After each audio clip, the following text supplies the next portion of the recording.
Ladies and gentlemen, welcome again to another fantastic episode of The Left Wing. I am TJ Whitehead, powers taken, not given. Joined as always by John Cooper Paz of Counterpoint Politics. John, we had the State of the Union last night, and I didn't even know it was going to happen until you texted me. Because yesterday we didn't have the show and I canceled it. Actually, I don't know if anyone is going to even be here with our regular folks because they don't know it's the day. But yeah, you said, oh, we can get the State of the Union right off the press. Like, oh, shit, I forgot all about that. And so I was excited to watch it. And I was busy last night, so I didn't get to. I tried to watch the highlights. And I watched as much as I could today. And I don't know your opinion on this, but kind of a snoozer, honestly. I did not find it. I didn't think it was Trump's finest hour. Yeah, no. So I didn't watch last night and also decided to catch up because I smelled this coming, TJ. Like the first State of the Union they did about a year ago, which wasn't a State of the Union, but yeah, State of the Union. It felt real. Like it felt like, hey, this was his first big address as the president of the United States. It was reported that he was going to keep it for Trump concise and on point. To his credit, it was, and there was nothing like that coming out about this one. And I knew it was going to be one of those just Trump gets up and does an hour to 2 hour long diatribe on whatever comes to his mind in the moment, and that's exactly what we got last night. Like I had a strong inclination to believe that would be the case, and so I didn't suffer through the live broadcast, caught up, and even like the catch up. Nothing really there was nothing of any remark in the State of the Union. Like I remember the last one, I was deeply affected by how crazy it was, and this one is just like it's all hollowed out. Like nothing is left anymore. I have more to say about the Democratic strategy around it than anything else because nothing really of any importance happened, and so it was kind of boring. And that's a great way to open a show, TJ. I know. Very good way to hook the viewers, but I mean, they know it too. They also live in this world. This is happening the next day, so I don't think anyone is logging into this show expecting some exciting conversation to happen about the State of the Union because it just wasn't exciting. Well, if anyone can make it exciting, it's the two of us. And I did want to get your opinion on the highlights. Before we get to the Democrats, just like, by the way, can you hear Wolfie? He is whining his ass off. Do you hear him? Yes. God damn it. Wolfie. Yep. All right, pipe down. Shut up. But yes, cat abuse is what we are famous for in this account here. No, but I titled the video that Trump has insulted half the nation, calls half the nation crazy, which is only kind of true. He called the Democrats in particular, the ones sitting in the State of the Union, crazy. And that's close enough because I just think back to all the times Republicans have run with, hyperbolic statements like this. Considering when Biden was president, that Biden would say something like, the opposition party is full of quasi-fascists, or there are quasi-fascists in the MAGA, what they call them, the extreme MAGA Republicans is what they would say. MAGA Republicans, yep. They would sometimes. Yeah, he wouldn't even say Republicans in general. And Republicans lost their mind. They went crazy saying, how can Biden be so divisive to this country? We need a real unifier like Donald Trump. And so I just wanted to point that out. Did you have any highlights of anything that Trump said? Really, no. Again, no highlights from Trump. Like Trump was just playing the hits. Like Trump does this now, where he just goes up and really has nothing of any particular importance to say. And it's just him going off the cuff for an hour to 2 hours. Like that, there's nothing that if you've been following Donald Trump in the way that we have and watching the show, you know everything that he said last night without needing to watch. Really, like I can't even think of a highlight moment that stood out in my mind, TJ. Does anything even stand out to you? Oh yeah, I got a couple that I have here. So I wanted to let's see what I go with first. The tariff thing is what I want to go with first, and Trump talking to addressing the Supreme Court. I think 5 Supreme Court justices were there out of the 9, and this part right here, I want to get your opinion on this. Okay, let's see what he had to say. Already made, right, Scott? That the legal power that I, as president, have to make a new deal could be far worse for them and therefore they will continue to work along the same successful path that we had negotiated before the Supreme Court's unfortunate involvement. So despite the disappointing ruling, these powerful, country-saving, it's saving our country, the kind of money we're taking in, peace-protecting. Many of the wars I settled was because of the threat of tariffs. I wouldn't have been able to settle them without. Will remain in place under fully approved and tested alternative legal statutes. And they have been tested for a long time. They're a little more complex, but they're actually probably better, leading to a solution that will be even stronger than before. Congressional action will not be necessary. It's already time-tested and approved. And as time goes by, I believe that tariffs paid for by foreign countries will, like in the past, substantially replace the modern-day system. Oh, they cut out the last part there where he said that tariffs were going to replace the modern day system of income tax. And insane, obviously. But one thing I would like to ask you, John, do you think Trump, it's been a year since he's been in office, a little over a year. Do you think he knows what a tariff is yet? Like if you ask Donald Trump, define a tariff and the mechanisms for how it's implemented, do you think he'd be able to? TJ, I know that like we call ourselves a little bit of Trump whisperers. Like we generally know what's going on in that dude's mind and what he's going to do and why. I haven't been able to answer this question for myself over the past 2 years. I do not know whether or not Donald Trump understands what a tariff is and is consciously lying about it, or genuinely thinks a tariff is paid by the foreign countries that are exporting goods to us. And that they aren't paid by the American importers or passed down to consumers. Like, I don't know. He clearly, you can tell when he's speaking who he was talking to like 5 minutes beforehand to give him these talking points. Like the thing with he keeps saying that it was a terrible decision that lets him do untold harm to other foreign nations. And you know that was like Stephen Miller whispering in his ear, telling him how the decision was actually good for him and is going to let him do all of these things. Like you can tell who's speaking. I don't know where the tariff thing came from. I don't know who's telling him these things. I do not know whether or not he understands what a tariff is. But I do know, TJ, I don't know if you saw, this is kind of a little bit non sequitur, but very much on tariffs. We didn't have a chance to discuss this when the Supreme Court decision came down. But do you know who stands to make millions and millions and millions of dollars when these tariffs get refunded? Oh, who's John? One is Howard Lutnick. Howard Lutnick. God damn it! I was going to guess Howard Lutnick. I swear to God, I was going to guess Howard Lutnick. Listen to this, TJ. I'm not even making this shit up. Like sounds like something that like if you saw it in a movie, you'd be like, oh well, that's such blatant corruption. That could never happen in real life. So Howard Lutnick left his position as chair of a financial management company and left that company to be chaired by his two sons now when he left to take his current role as not Treasury Secretary. Commerce. What was it?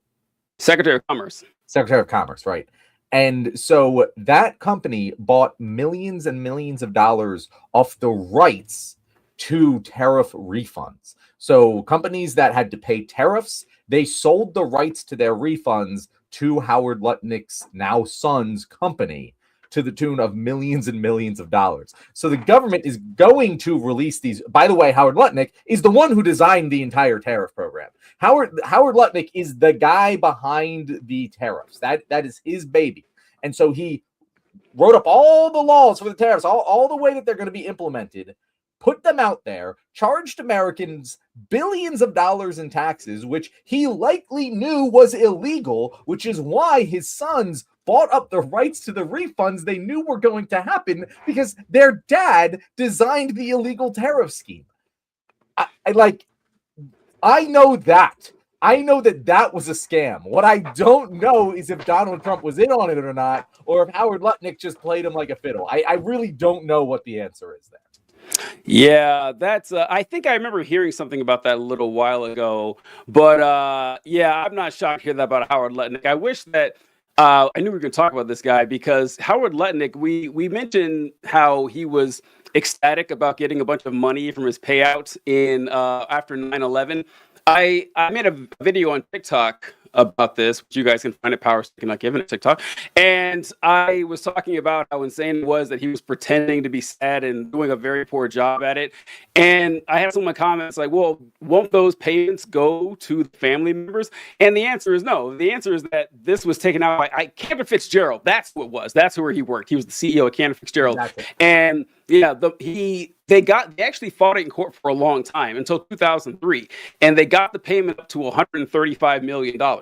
And the people of the company, they assumed the money would go to the family members, but Howard Lutnick held a conference and a meeting and told them that no, actually, this money the bulk of it is going to be distributed amongst the shareholders at like $2 a share. It was going to go out to everybody, and Lutnick owned the most shares, and he got they estimated between $25 million out of that. So no, I'm not surprised. Howard Lutnick, you can't say the guy's not a forward thinker. The guy is always looking to make a quick buck and, look as sleazy as possible while doing so. But I didn't know that. But the tariff thing here, what was he saying here?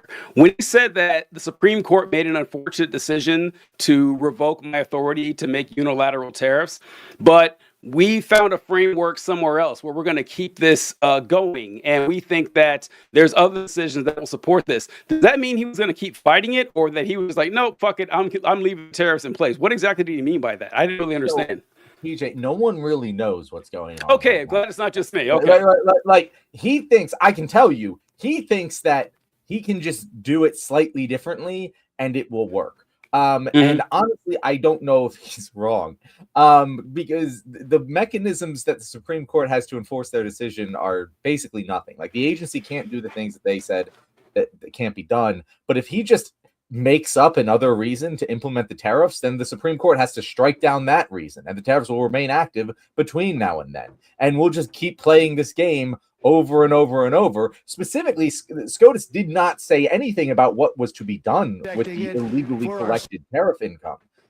So that's, as I said, I don't know if the refunds are going to happen. I'm pretty sure they are, because Howard Lutnick has a vested financial interest in making them happen. But other than that, like, we could just be playing this game where every 6 to 12 months, there's a new reason for implementing the tariffs that gets struck down by the Supreme Court and then gets refunded. And that's just how our economy runs until Trump is done with this shit. Like, I don't know, TJ. No one knows what's happening, but he's being told. That's an example of where you can tell someone in his cabinet, in his inner circle, told him, hey, there's this other way we can implement the tariffs. He believes them.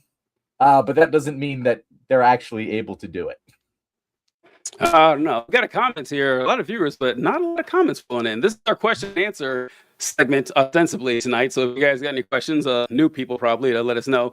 John, how's your Spanish? El Don Trump dice que nosotros, los latinos, le robamos el trabajo. Donald Trump, something about Latinos and jobs. I'm Spanish, something, I think like stealing jobs. Donald Trump says that the Latinos are stealing jobs. I think that's what he's saying there. And then nosotros los Latinos limpiamos los casas y limpiamos. I forget what that is, but it's something about the houses in the American cities. We are Latinos. I think that says cleaning houses in American cities. I really think that's what he says there, but I also don't know what the point he's making is. So. Hey, Michael Mexican, watching us, I'm assuming you speak some English. Could you let us know? It's like, I'm just saying, I'm assuming, look, man, you have Google Translate. We do too. We could just type it in there and find out exactly what it meant. But cut out the middleman for us, man. Let us know what's up here.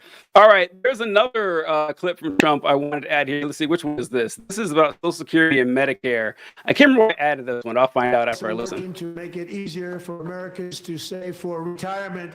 And under this administration, we will always protect Social Security and Medicare. They are not protecting it. For our seniors, we will always protect Social Security, Medicaid. You see Medicaid too? That's wild that he added Medicaid after slashing all those people off it. I remember what I was going to say from this now. TJ, today, like 30 minutes ago, J.D. Vance said that they're cutting Medicaid funding to Minnesota because of fraud. Yeah. Like he said that it's never going anywhere. And then today it was like, well, unless you live in Minnesota.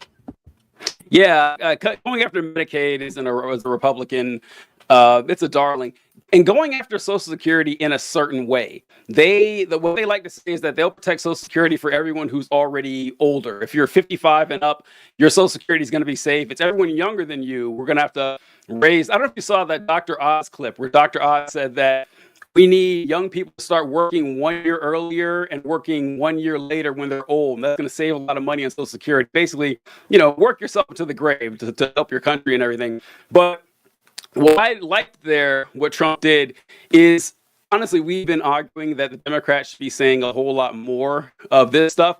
Is he came right out and said, these people right here, my political opponents sitting right in front of me, they are not trying to protect you. I wish to God Democrats do more of that shit.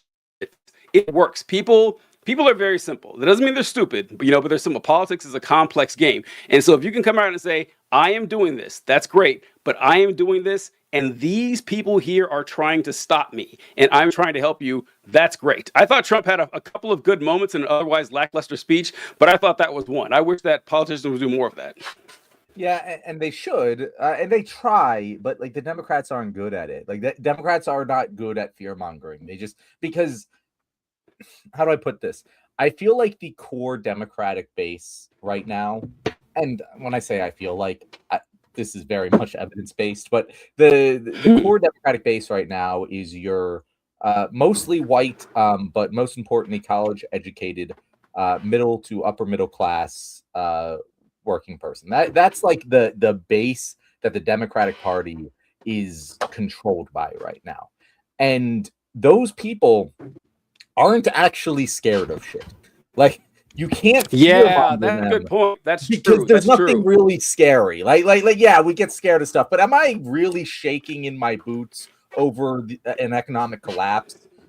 It's scary relatively, but I know I'm going to be okay. No matter, like it would have to get really, really, really bad to the point where it's difficult to believe that that's the truth for me to be genuinely shitting my pants over something happening, because I know I'll be okay. We have savings, we have our college degree, we have whatever. It's hard to scare us, so they don't. When they pretend to be scared, it comes across as very ungenuine. Whereas your rural poor white dude in Kansas, he's got a lot to be scared of. he's not fighting from a position of strength here. So I feel like they're just better at fear mongering because their base, the people who control the party, has a lot more to be afraid of. And genuinely speaking, the problem is they're afraid of all the wrong shit. Yeah, I was gonna say that they have more to be afraid of, kinda, but also they're really good at creating something to be afraid of that isn't scary at all. Half the people in the nation believe that schools are having litter boxes for kids to shit in, right? That they're genuinely concerned about this stuff. They're worried that their daughters, because their daughter's going to be a D1 athlete, their daughter's college scholarship is going to be stolen from her by a trans athlete, something they can't even do. Trans athletes can't get college scholarships. So yeah, it's let alone the fact that there's like one or two per state or something. That it's really easy when I'm trying not to sound like an asshole here, but when you don't know a whole lot, it's like when you're not terribly well educated, you're not well informed, you're not involved in anything outside of the 5-mile radius of your community that you've grown up in, everyone you know has grown up in, it's a lot easier to scare those folks. And that's a great point too about the core Democratic voter, because this is something that we'll talk about the voter ID too, but the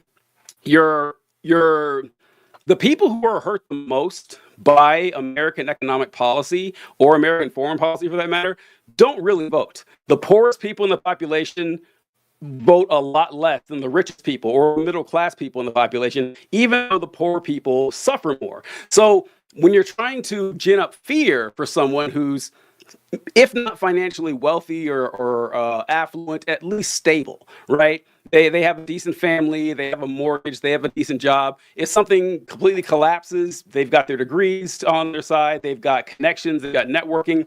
It's hard to be terribly, horrified. And when you're preaching to those people and saying, look what they're doing to other folks. Look what they're doing across the ocean. Look what they're doing in South America. Look what they're doing to immigrants. Look what they're doing to the minority communities. Look what they're doing to Somali immigrants. That's going to work, but it's not going to work as much as directing it towards you. And sorry for not so long on this, because I thought that was just an amazing point. I want to extrapolate on it, but I kind of see it too. We've joked before that, if the fascists take over, it'll be bad, but we'll be fine. I include myself in that too. And I've noticed is that, so when I was younger, I got pulled over a lot when I was in my 20s or so. I lived in rural Missouri, and so if I was driving anywhere unfamiliar, I'd get pulled over a lot. I never got a ticket though. They would see, oh, black guy driving a nice car in this neighborhood, what's going on here? They pull me over.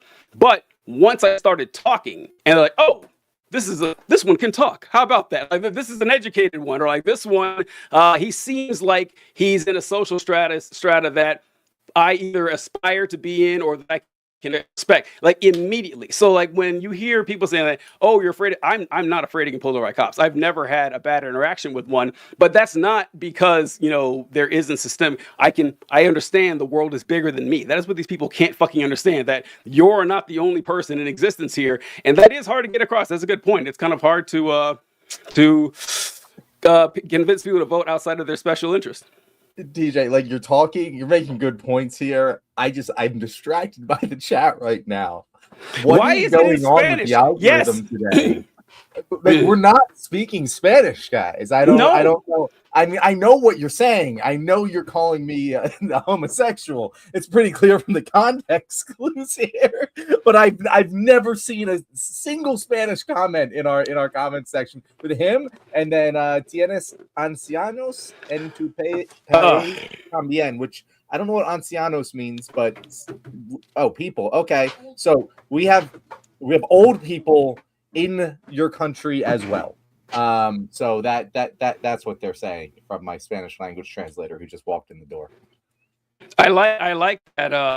The only English comments we got is this one that says "chat is broken," written in this weird font. I don't know why. Yeah. And then someone say, "You are an idiot." There's the only clear English one. That's pretty great. Right there. Thank you, Kevin Willis. Yes, you'll love our show. Make sure to like and subscribe.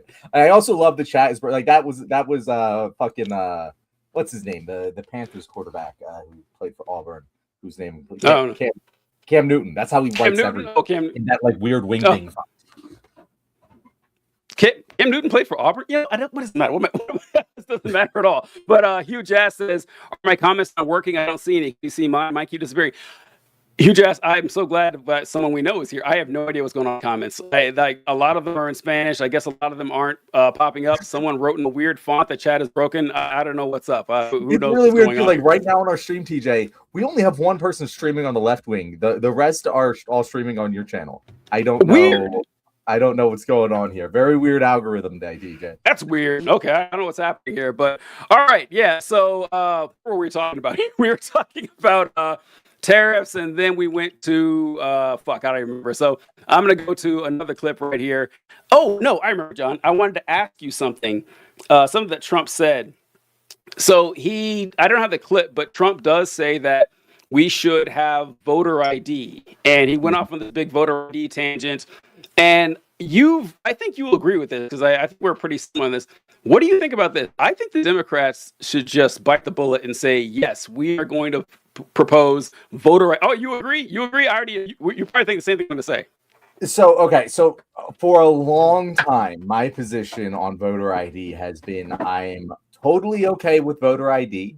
Just make it free, automatically register everyone to vote, send them voter ID for free. If you do those things, I have absolutely zero problem with voter ID. I think it's probably an unnecessary burden on just the government to do that because it's totally unnecessary. There's only a handful of cases of voter fraud every year. And by a handful, I mean you can count them on your hands.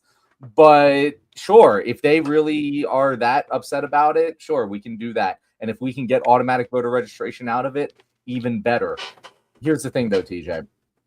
I read some interesting data, and I didn't look too far into it to like really confirm that it's true.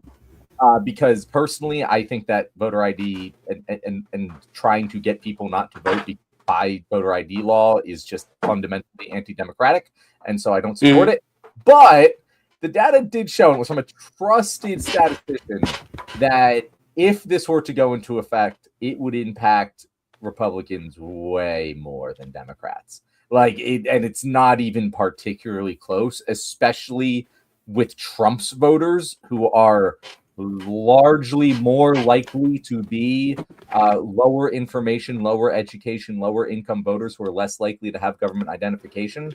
It's going to probably hurt the Republicans more. So at this point, I'm kind of just like, you know what? If they really want to hoot and holler about this, let them have the win, guys. Let them have what they think is a win, because they think that they're all better and smarter and they can get an ID, and those greedy ass, lazy city dweller Democrats don't have an ID. So we're going to win this. And I'm no longer so convinced that it's going to be good for them. So fuck it. Let them have it. Let them have the rope to hang themselves with.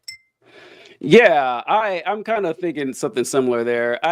I still would say that, make sure that it's easy to access and it's free and everything like that. But yeah, I would like to see data on this, because this is what I've always heard. I've always heard that voter ID impacts, minorities and or like lower income populations in general. That might be more likely to vote Democrat in inner city populations or urban populations. And it's like, I don't know how true that is. I really don't. I that's what I've heard all this time, and so I'd like to see data on this. It is funny, like with the SAVE Act. I don't know if this is actually true, but people keep saying that it requires you to have a passport to provide your citizenship or something like that, and how that would definitely knock off like 90% of Trump voters. If they do that, they're fucked. They're so fucked. It's over. It's all done. Yeah, it's all done. So yeah, I think that the Democrats should, in some way or another, say yes, we support voter ID laws, because I got to say, it is a sell that I see the average person buying. In fact, the SAVE Act has something like a 70% approval rate. That I think I saw something like that. It's like, yeah, just kind of roll with it, because I'm not so sure that it'll be the silver bullet the Republicans are thinking of. Trump kept calling the Democrats sick people, which I thought was pretty funny. Social Security, Medicare thing. And one vibe I got from this State of the Union is that Trump is making the same mistake that Biden and Democrats made a year and a half ago, saying everything's fine, actually. Everything's great. I know that you guys are worried and there's affordability crisis, but everything's fine. He trotted out his favorite line that I saw gas that was $1.99 in some states. Never list the states exactly, but what do you think? I think he kind of there for someone who is as low on approval ratings as he is, and for a Republican Party that is 9 months away from getting massacred, I didn't see a lot of energy or a life raft to reach for. Yeah, so I'm going to answer your question. I first have to address Josh Shori-Meyer says he has a cat in his pants. That is tengo un gato en mis pantalones, and he says todos los tarjetas de identificación estatal son gratuitas y que pagar por una licencia. Now, what he's saying there is, I'm pretty sure, because this is sarcasm, all of the ID cards for free, you have to pay for a license. And so I really appreciate that not only are our Spanish language listeners commenting in Spanish, but they're also commenting in low level enough Spanish that even I can understand it. Thank you guys for the practice. It means a lot. My wife is in the other room smiling, I am sure. But she just said yes, she confirms. But they're going to lose this, TJ. There's going to be a massive blue wave. There's no, and I don't know the reasons why, TJ. It's going to be impossible to determine what thing is driving it. But this messaging on the economy that, hey, everyone, don't worry, it's fine, it's actually good. They don't even say, look at this graph. At least the Democrats would point to some evidence that was twisted, but still evidence.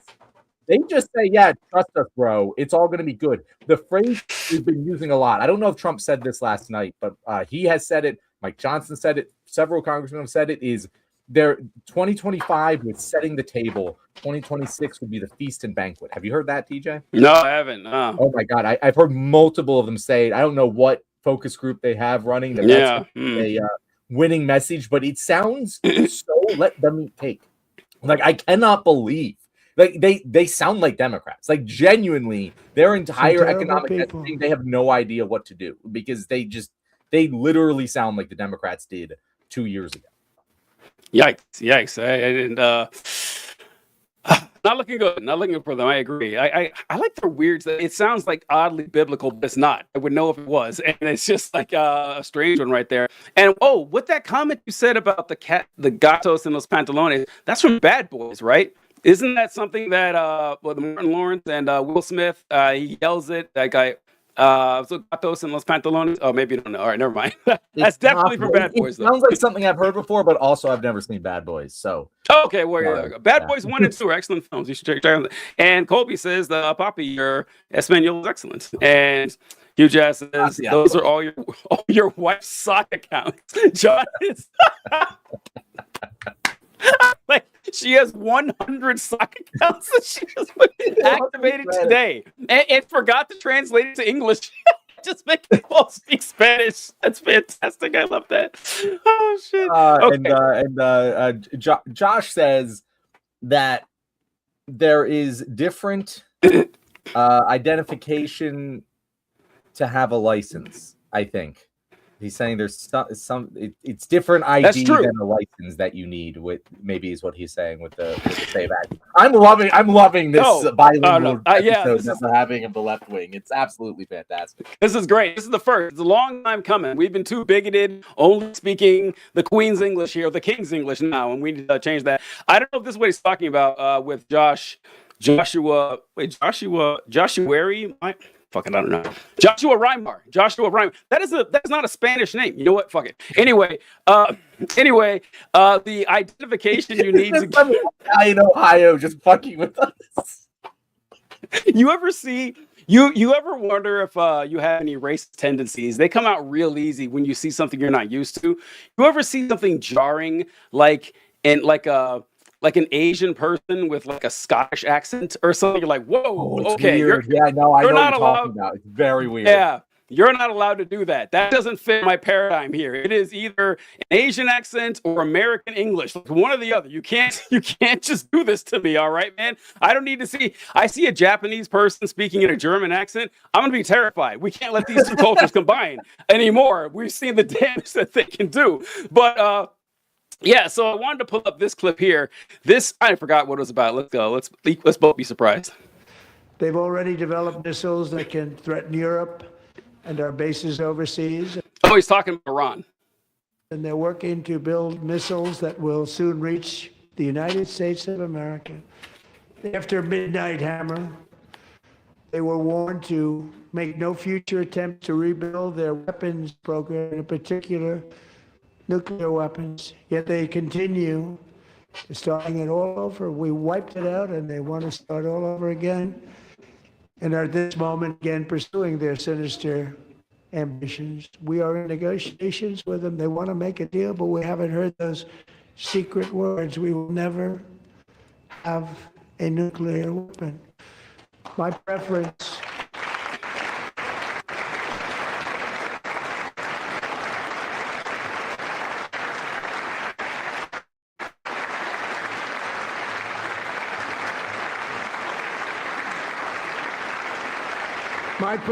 is to solve this problem through diplomacy.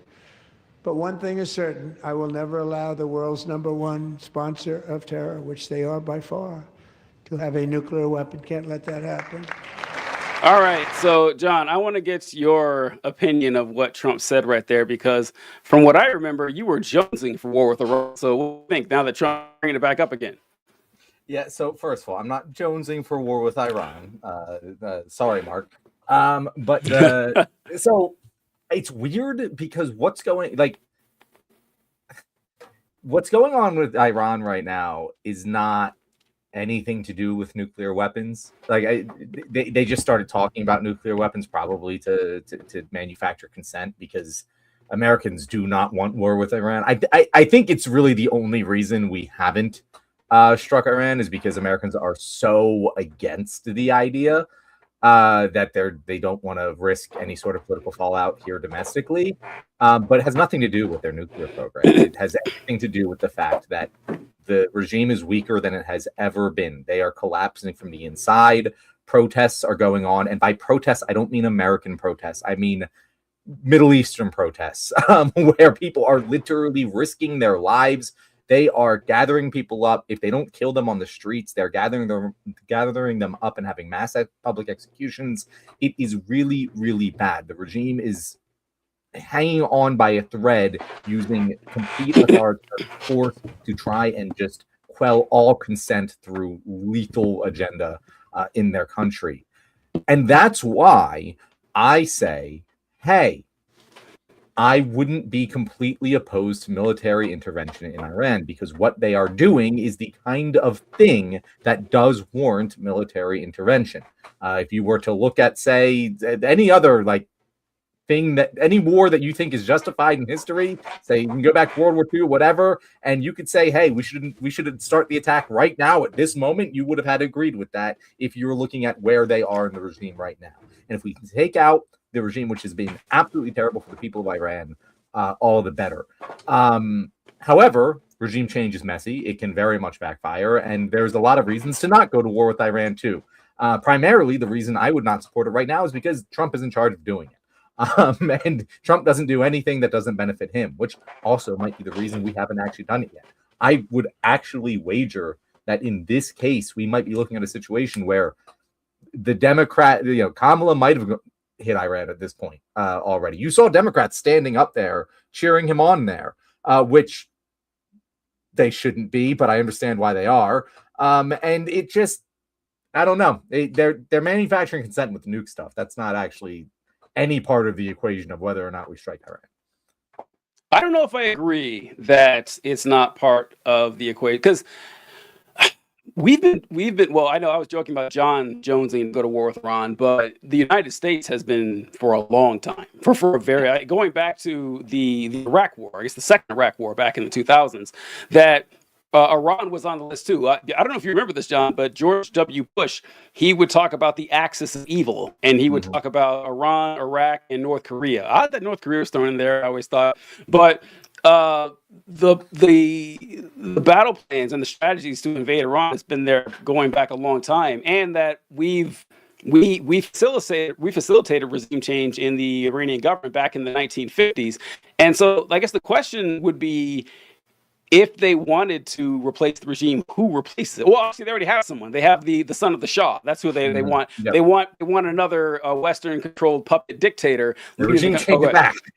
We're running it back, folks. We got the gang back together. We got the Shah's kid. He's got to be like 70 or 80 something by now, and we're gonna have him running the show. So I think that the nuclear weapons thing, it might be a canard, but I'm less likely to believe it, because what Trump says is a lie. Like back when what did they call it? Midnight something? I can't remember what the name of the operation was. Midnight Hammer.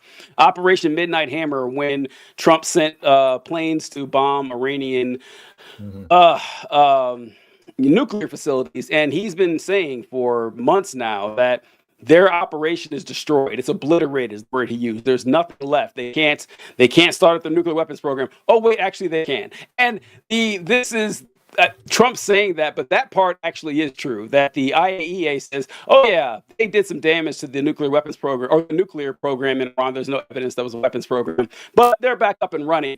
And my question to Republicans is, yeah, they probably don't support war with Iran now. They probably don't support, but if Trump ever came out and said it, of course they would. How long is this show going to keep going? Like, what's the plan here? You guys just want to keep bombing these nuclear facilities and not destroying them, just to have them turn around and do it again 2 months later? And what I always say is that if we're going to take the position, like Trump said, we're going to give the world's #1 sponsor of terror a nuclear weapon, something they've been saying for 20 years now, is like, first off, who gave us the authority to say that we can dictate who does and who does not get nuclear weapons? Like, where are we getting this authority from? But assuming that that's the proper conclusion to come to, that we are the arbiters of who gets nuclear weapons, the framework that the Obama administration set in place was as close as you were ever going to get to Iran never retaining a nuclear weapon, and Trump destroyed it. He destroyed it, and now he's going to start a war over it. Not surprised, but kind of disappointed the country for not seeing. I'm surprised more people aren't saying this because it's so obvious. Yeah, I mean, again, like the nuclear weapon thing, like you said, this has been a thing for years now. But even Netanyahu has been saying that Iran is weeks away from getting a nuclear weapon for my entire life. Like it is the Elon Musk. We're gonna have a colony on Mars in 10 years. Iran's gonna have a nuclear weapon, whatever it is. That's why I say like that has nothing to do with the current military escalation. It's the same as it has ever been. Like, sure, is it part of the calculus? Maybe, but it always has been. That part hasn't changed. They're not closer to getting a nuclear weapon now than they were 3 months ago before any of this was happening. In fact, they're probably farther away. The change is that they're actually deflatable now. Like we couldn't topple the regime before. Now we can. That's the only calculus that has actually changed. And I think the reason that we're playing this waiting game is the administration's like, okay, we can use this as leverage to extract concessions and not damage ourselves politically by actually going in guns blazing. And that's what we're seeing right now. Like, that's my best reading of the situation. Of course, there's so much fog of war, smoke and mirrors here that this is just my speculation. Don't be taking this as like some inside source. It just seems to me to be the case of what is happening, knowing how the Trump administration typically operates and knowing what the situation in Iran is in general terms. But it's tough. I also will say I've seen you pull up the doubles luge thing a couple times. Don't play that in case you were, because we got copyright stricken the last time you played it. Oh, well, I mean, okay, all right. I wasn't going to pull it up. That was just on my likes, and so that was from the last episode, so that's why you see it. I don't plan on pulling it up. I was right now, I was trying to find, you're speaking of war, the guy who won the Medal of Honor. I can't remember his name. I know he was CW5. Did you see that part or hear about that? No, I didn't. Okay, so let's see what's his name. Eric Slover was his name. And Trump presented the Congressional Medal of Honor to Chief Warrant Officer 5, Eric Slover. And the Medal of Honor, John, the conflict, you know what conflict it was from, like what war this was from. It was from the invasion of Venezuela. That's what the Medal of Honor was from, which happened, a few minutes ago? Medal of Honor... This is okay. I will start by saying this. This is a delicate subject. I probably won't make a video on it because it's hard to say, how hard to express my feelings adequately here. But the Medal of Honor is the highest award you can get in any branch of the military. Any branch of the military, that is the highest honor you can get. And people have done a lot of heroic shit and gotten nowhere close to getting a Medal of Honor, right? And usually it's a posthumous award. That's how hard it is to get a Medal of Honor. Most people who get it are dead. And this guy was the pilot that took troops into Venezuela, not a war, by the way, I want to put that out, not a war, but to Venezuela. And he did get shot 4 times in the leg while he was flying. So not taking anything away from his service or anything like that, or, his bravery, I guess, whether you agree with his actions or not. But if you would have just told me that, or literally anyone in the military, that you get a guy who went in for an operation to a foreign country in a combat zone, got shot 4 times, still kept the plane, still landed it, or the helicopter, whatever he was flying, and then got out and everyone survived. Okay, that is probably a Silver Star. That's probably what you're going to get. Maybe a Bronze Star, but I would bank on Silver Star. The highest honor you get from combat action generally is going to be a Silver Star.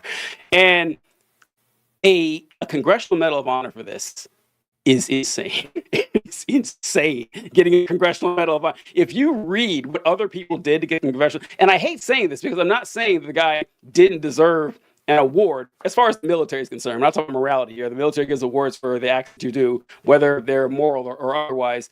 But getting shot 4 times is a big deal. You get a Purple Heart, definitely. Almost certainly a Silver Star. I almost feel bad for the guy for getting a clearly political moment Medal of Honor. That this is Trump being on the biggest stage he's going to have for the next 9 months, saying, here's a Medal of Honor, the highest award I can give, and I'm giving it to this guy Medal of Honors take years to come through. You'll see people getting Medals of Honor going back to like Vietnam or Gulf War. It takes that long a lot of times for folks getting Medals of Honor. And this guy gets it after a couple of months. And he also gave it, I can't remember the award he gave. Oh, the Navy Cross. He gave the Navy Cross, which is I think the Navy equivalent to the Silver Star. Don't come after you guys in the Navy. I think they're equivalent awards. But the Navy Cross to a Korean war pilot. That was, 70 years ago? I'm surprised the guy's still alive. And this guy gets a Medal of Honor, a higher award after a few weeks. So what do you think about that, John? I know you're our resident military expert. What do you think of this guy getting his discount Medal of Honor? No offense, Chief. No offense, but just So I kind of agree with you in that it probably is really embarrassing for him, or at least I would hope it is. Like I would hope that the guy realizes, hey, this is a political stunt and I'm being utilized as a tool. I don't really have the power to say no. I mean, I guess he could, but that would be I wouldn't be. I don't begrudge him for just coalescing to being used as a political tool. That's fine. It's nothing wrong with him. But I would hope that he's a little embarrassed about the fact that he clearly doesn't deserve this honor. That honestly, Trump doesn't give a shit. Trump genuinely believes, and he has said this, like he prefers his prisoners to not, his soldiers to not be captured. He thinks that doing something for honor is a dumbass thing to do. He genuinely looks down on people who sacrifice for their country. It makes sense in Donald Trump's mind. And so someone who sacrificed for him deserves the Medal of Honor more than someone who sacrificed for their country. Who gives a shit about the country? This is about what serves Donnie. That's why he's getting this Medal of Honor. I mean, it's very blatant. It's very obvious. And TJ, this is why Democrats just shouldn't have attended. Like I'm actually like my biggest takeaway from this whole thing, the first State of the Union, I was torn. I was like, I don't really know what the right answer is. It's very clear and obvious now that they should not attend. They're just being used as political props for a regime that, by their attendance, shows that they are legitimizing. They are saying, hey, this is the president of the United States, and we respect him as such. Why? He doesn't respect the presidency. He, like DJ just said, he doesn't give a flying fuck about what the Medal of Honor is. He doesn't give a shit. He's going to give it out because it serves him. He doesn't care about decorum. He doesn't care about norms. He doesn't care about decency. The entire thing is to just serve him. And so why show up? What possible benefit can there be to showing up? And, you know, I will always respect Ilhan Omar. I'll always respect a lot of the people who did show up. But, like, I don't understand why. I genuinely... God, what's his name? The guy... Green? The sign. Al Green. Al Green. Al Franken was coming to mind. I was like, no, it's not Al Franken. Yeah, that one. Like, what's the point? What's the point? If you're not going to make some grand statement of unified protest, what's the point of all of you just showing up with your little tit for tat little shits? And when they stood during the Iran clip there, I was like, why? If you are going to be compelled to stand and clap for Donald Trump because you can't not stand and clap for, hey, we're not going to give Iran nuclear weapons because of your personal beliefs or your constituents or whatever, then don't fucking go. Like, if you think that he could say anything that's going to cause you to stand and clap for that man, do not go. Like, why are you there? What's the point? What are you gaining? What are we gaining from your attendance to the State of the Union? Nothing. I really don't understand. After that, what happened last night? What's the point of them being there? I am like 90% with you, and I think you'll agree with everything you say. It's not necessarily a disagreement, but a different approach, because you mentioned this too, that I think not showing up wouldn't look good. I think it would look weaker than, well, I'll get to it later, but like, and it will allow Trump to say our opponents are so cowardly. I can see that being kind of upsetting to your average normie American, whatever. But I think that a better strategy, which I know you're on board with, is disrupt it. Like Al Green last time when he stood up and just started yelling and shaking his cane, and I didn't even know who Al Green was before that, but shaking his cane and yelling at Trump and be escorted away, and we heralded that. We thought that was amazing. In fact, we said then what I think John will agree with today, that the Democrats should strategize on this. That Mhm. have one person stand up and begin the speech, start yelling, and just yell until they kick you out. Then have another person do it. Do this all fucking night. There's hundreds of you, right? You make the speech go on 9 hours if you have to, or just shut it down completely. Because what the only thing that looks worse than not showing up, and as far as looking weak, is you sitting there and letting Trump berate you like that, saying these people don't love the country, these people are weak, these people, and then you have sporadic folks yelling here and there that you can't hear because they're not mic'd up. And Al Green, all the respect in the world for what he did last year, I don't think this was it. I do not think this was it. You agree? Okay, I can see why you didn't want to say it, but I don't think this was it. I think that this was like, I don't know.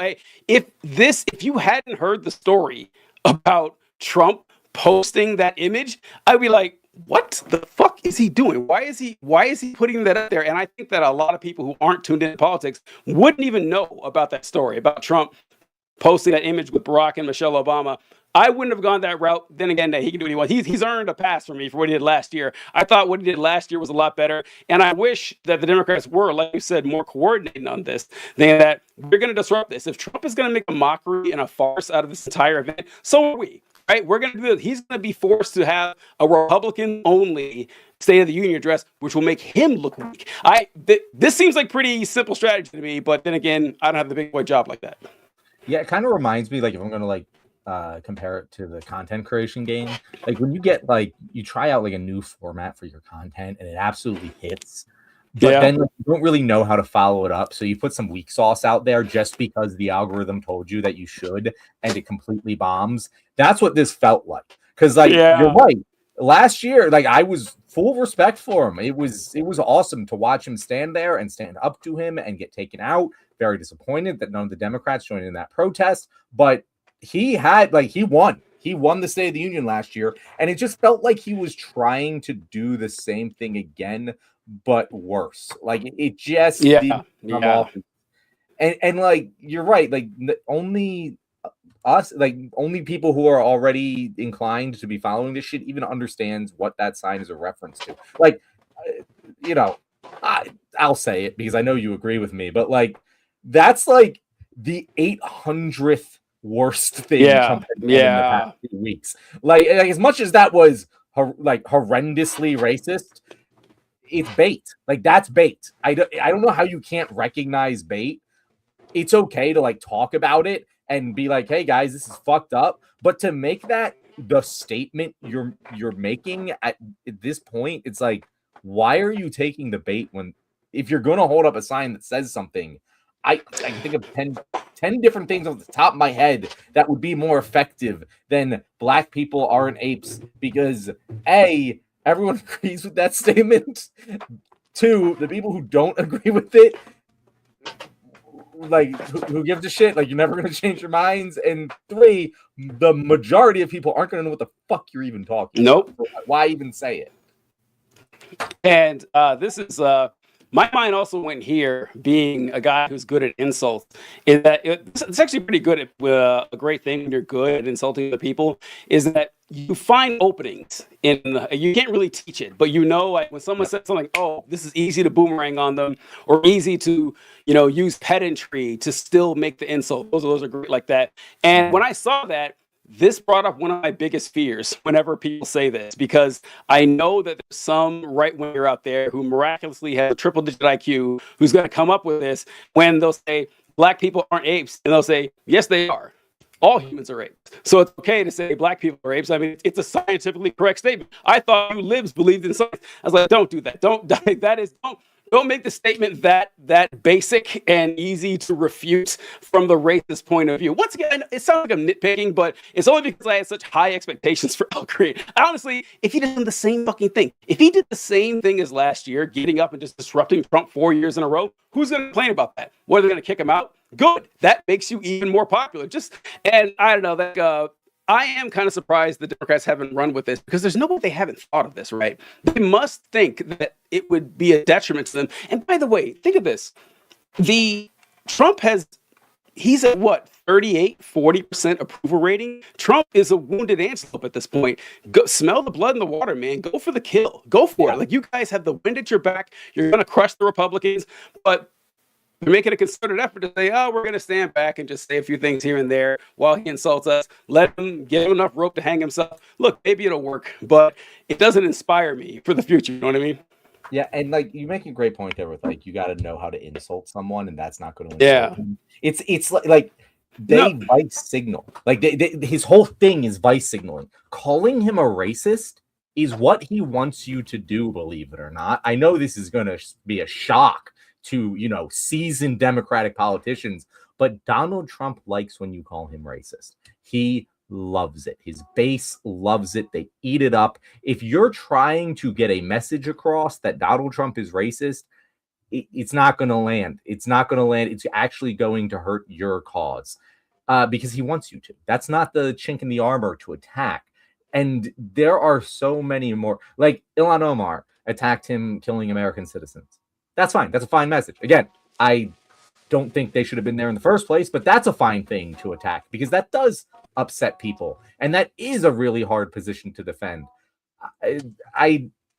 If you really wanted to make a statement, and I know that like your risk averse fucking politician nature is going to stop you from doing this, but the sign should have said Donald Trump rapes kids. The sign should have said the president is a pedophile. Oh my God. Yes.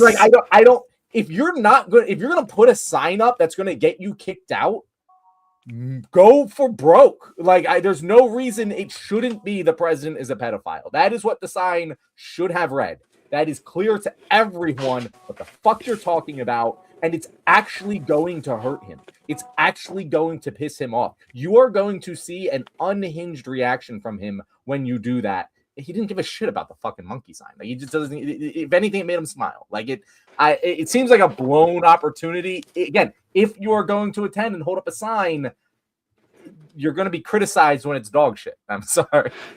That's great, John. I love that. Just go out there. Donald Trump's in the Epstein files. Like, why is Trump mentioned so many times in the Epstein file? What's up with that accusation of Donald Trump and the 13-year-old girl? Just like there's a lot of ways to go with this. And yes, it would absolutely piss Trump off. It would throw him off his game, and it would put them on the defensive. Because you're right. What a sign of him and Epstein and an email and a picture. There's so many things you can do. So many. And if all of them did that, imagine if Al Franken did that, helped the sign, got kicked out, and then another one did with another mention of him in the Epstein files, and then another one did, and they all did until they were all kicked out, and you have the same result as if no one showed up, but now all of the headlines are about that protest. You've just totally captured the news cycle. This isn't that hard, TJ. No!